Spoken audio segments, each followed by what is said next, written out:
And joining us now here in Washington, White House Chief of Staff Denis McDonough. Mr. McDonough, thank you so much for finding time to talk to us. Bob, I'm happy to be here. Thank you for having me. Does this change anything? Boy, you know, we were obviously painfully aware of their barbarity and their nefariousness even before this video, but this obviously underscores it yet again. Here's a development worker and aid worker after two journalists, all people who had only the search for truth and a better life for Syrians in mind. And this is what ISIL has done.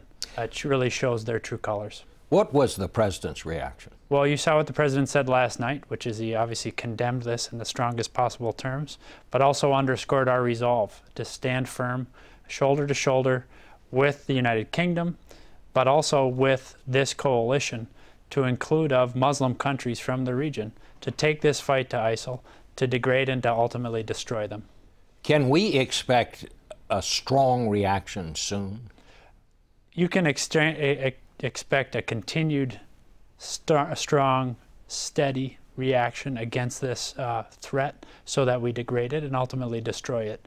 But you can also expect a strong international coalition to include our Muslim friends from the region.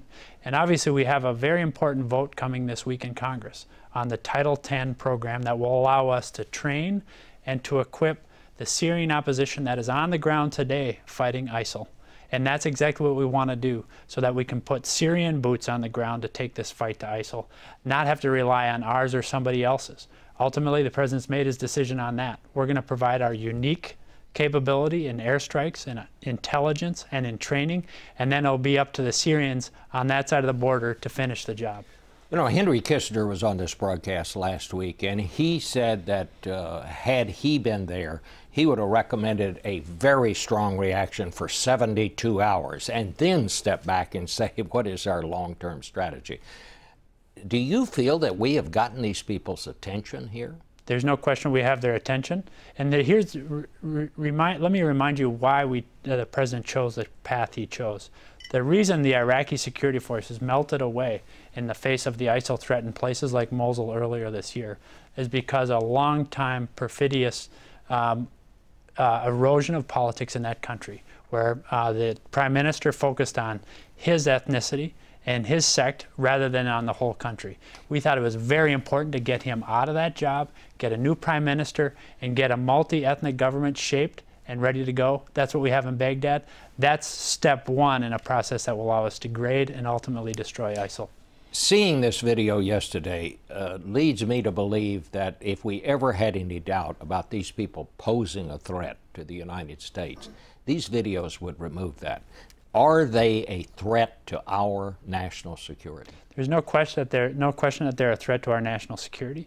What we have said is that we are not aware of any credible threats to the homeland right now, but we are concerned about three things in particular. The fact that they now control territory, and that gives them place to plot and plan. The fact that they are now getting not only new fighters, but increased money and followers and adherents. And third, and perhaps most importantly, we're worried about the number of foreign fighters that are going into Syria to fight. Some of them may then become even more extreme and want to return to their home countries, be that in Europe or even in the United States, God forbid, to carry out their terrible acts. We're going to make sure that does not happen by sharing information with our partners, by keeping the pressure on our partners to not allow people in and out of Syria, and to make sure that, as the president will do later this month up in the United Nations, that we have the tools to stop that kind of travel. Mr. McDonough, thank you. We'll let you get back to work now. Thanks so much, Bob. I really appreciate the opportunity.